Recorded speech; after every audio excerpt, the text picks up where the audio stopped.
tragic, completely self-defeating. The reality that you stated is the overwhelming one. Russia's there. It's big. It's part of Europe. At least the geographers say up to the Ural Mountains are in Europe.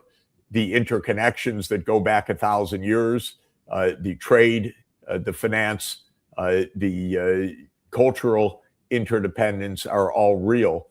But a number of European countries, and goaded by the Baltic states and by Poland, have taken an extraordinarily ideological hard line against Russia to the great detriment of Europe.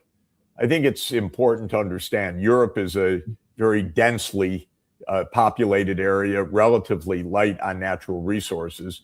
Russia is a huge area, relatively sparsely populated and rich in natural resources. That means, from an economic point of view, that Europe and Russia are naturally complementary, that they would naturally trade with each other. And they have for hundreds of years. Europe decided to break that in an ideological position. So what Russia has done is to reorient towards another densely populated region with low natural resources, and that's China. That's also a complementary fit. Russia and China economically fit together just perfectly. So the Europe-Russia economic connection, which was very mutually beneficial, has been sundered.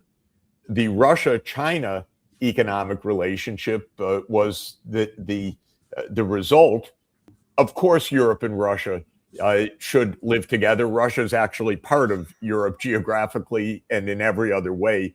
But the European leaders have made, in my view, a dreadful mistake. Is peaceful coexistence even probable? Well, it's either peaceful coexistence or they blow each other up.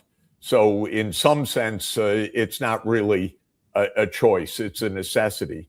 But at an ideological level, it's perfectly possible to have a Russophobic, hateful Europe that is constantly blaming Russia for every ill, overlooking every sin that Europe and the United States commit. And this is the big mistake in the world.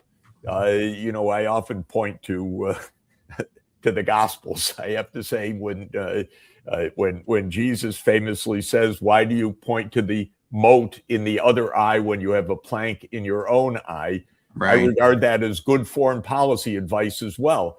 Why do we do nothing but berate Russia? Oh, you're so evil, you're so evil. But then neglect completely the own behavior, the aggressive behavior, the overthrow of governments, the support for genocides, as if we're pure, they're evil, therefore we should break all connections and all relations.